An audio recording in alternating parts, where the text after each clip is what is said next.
হিন্দু মুসলমান বৌদ্ধ খ্রিস্টান সবাইকে সাথে নিয়ে আমরা ইনশাল্লাহ সম্প্রীতি সৌহার্দ্য এবং মানবিক এই জনপদ উপহার দিতে চাই ইনশাল্লাহ। পিয়ার পদ্ধতিকে গ্রহণ করতে হবে। পিয়ার পদ্ধতি তারা বুঝে না। পিয়ার পদ্ধতি হলো সকল ভোটের যথার্থ মূল্যায়ন করা হবে। পিয়ার পদ্ধতিতে যদি নির্বাচন হয়, ভোট হয়, তাহলে বাংলাদেশের ছোট বড় বিশেষ করে ছোট ছোট রাজনৈতিক দলেরাও কম বেশ আসন পাবে ইনশাল্লাহ। সকল রাজনৈতিক নেতাদেরকে নিয়ে দলকে নিয়ে একটা কার্যকর জনকল্যাণমুখী রাষ্ট্র গঠিত হবে। আমরা তারেক রহমানকেও দেখছি, উনি বলছেন তিনি নাকি সরকারে গেলে জাতীয় সরকার গঠন করবেন। জাতীয় সরকার গঠন করার জন্য তো আপনাদের করুণার দরকার নাই। আপনারা যদি জাতীয় সরকার গঠন করতে চান তাহলে পিয়ার পদ্ধতি চালু করে দেন।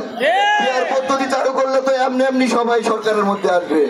সুতরাং তারা চায় না অন্য দলেরা ক্ষমতায় আসুক, এককভাবে ক্ষমতায় গিয়ে বেশিবাদী কায়দায় একত্রিত্ববাদী শাসন চালু করার জন্যই তারা পিয়ারকে মেনে নিচ্ছে না।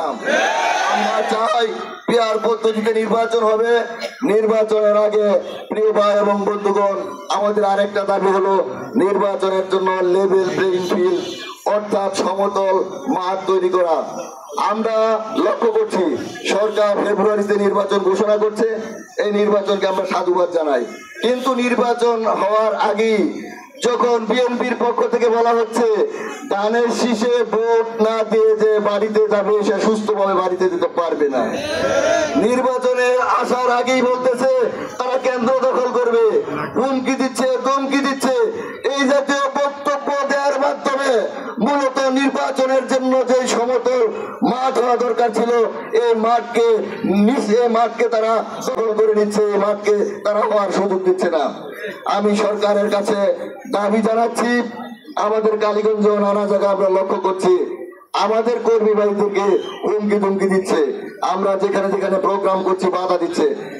আপনারা তো আলেমদেরকে ডাকছেন এবং আমাদের কাছে যথেষ্ট তথ্য প্রমাণ আছে।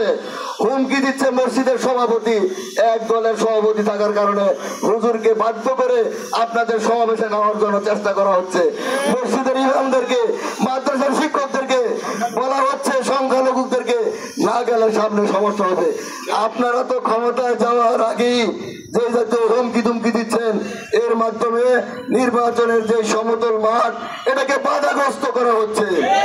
আমরা প্রশাসনকে পরিষ্কার বলছি, আপনারা কোনো দলীয় সরকারের অধীনে নয়। সুতরাং বাংলাদেশ সহ এই কালীগঞ্জে কোন ধরনের প্রশাসনিক হয়রানি, দলীয় হয়রানি থেকে আমরা মুক্ত দেখতে চাই। প্রিয় ভাইরা, কালীগঞ্জের মানুষ শান্তিকামী মানুষ, কালীগঞ্জের মানুষ মুক্তিকামী মানুষ। আমি কালীগঞ্জ থেকে মোবাইল পর্যন্ত গাজীপুর 5 আসনের প্রতিটা গ্রাম মহল্লায় অঞ্চলে শিক্ষা প্রতিষ্ঠান গ্রামে গঞ্জে মেট্রো পথে গেছি। আমার শান্তিকামী কালীগঞ্জবাসী মুক্তি পেতে চায়, শান্তি পেতে চায়, সকল ধর্ম শ্রেণীর মানুষ একসাথে থাকতে চায়। সুতরাং আপনারাও আলহামদুলিল্লাহ দেখেছি এখন আমাদের বন্ধুরাও বাড়িতে বাড়িতে যাচ্ছে, তারা মনে হয় বুঝতে পারছে আর জোর জবরদস্তি করে ক্ষমতায় যাওয়ার কোনো সুযোগ। ঠিক আছে, আপনারা বাড়িতে যান, মানুষকে বুঝান। আমরাও আমাদের কথা মানুষের কাছে বলার চেষ্টা করছি। কালীগঞ্জবাসী যাকে রায় দিবে সেই ক্ষমতায় আসবে, আমাদের কোনো আপত্তি নাই। আমরা কোনো ভয়ভীতি দেখাতে চাই না। আমরা ভালোবাসা দিয়ে, আমাদের উদারতা দিয়ে, আমাদের হৃদয়ের প্রসারতা দিয়ে এই কালীগঞ্জবাসীকে বুকে টেনে নিতে চাই।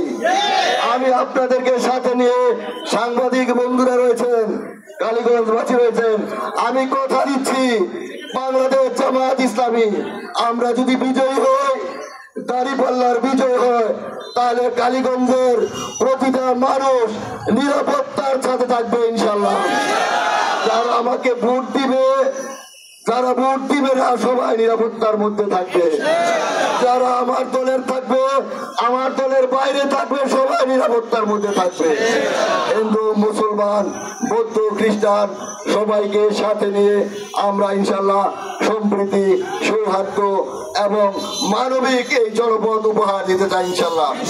ইতিমধ্যে কালীগঞ্জে জোয়ার ইস্যু উঠেছে, ইনশাল্লাহ দাঁড়িপাল্লা প্রতীকের পক্ষে আমি আপনাদের কাছে জানতে চাই, আপনারা আগামী নির্বাচনে ন্যায়ের পক্ষে, সুন্দর কালীগঞ্জ ধরার পক্ষে, ইনসাফের পক্ষে আপনারা ঐক্যবদ্ধ আছেন? আপনারা কি বিজয় পর্যন্ত মাঠে থাকবেন? ইনশাল্লাহ আমরা দীপ্ত কণ্ঠে ঘোষণা দিচ্ছি, ভয় পাবো না দাপটে, জবাব দিব ব্যালটে। সবাই বলি, ভয় পাবো না দাপটে, ভয় পাবো না দাপটে, জবাব দেব ব্যালটে, ভয় পাবো না দাপটে ইনশাল্লাহ। ওয়ালটন এখন দেশের সীমানা পেরিয়ে পৌঁছে গিয়েছে 50টিরও বেশি দেশে। ওয়ালটন, ঘরে ঘরে, বিশ্বজুড়ে।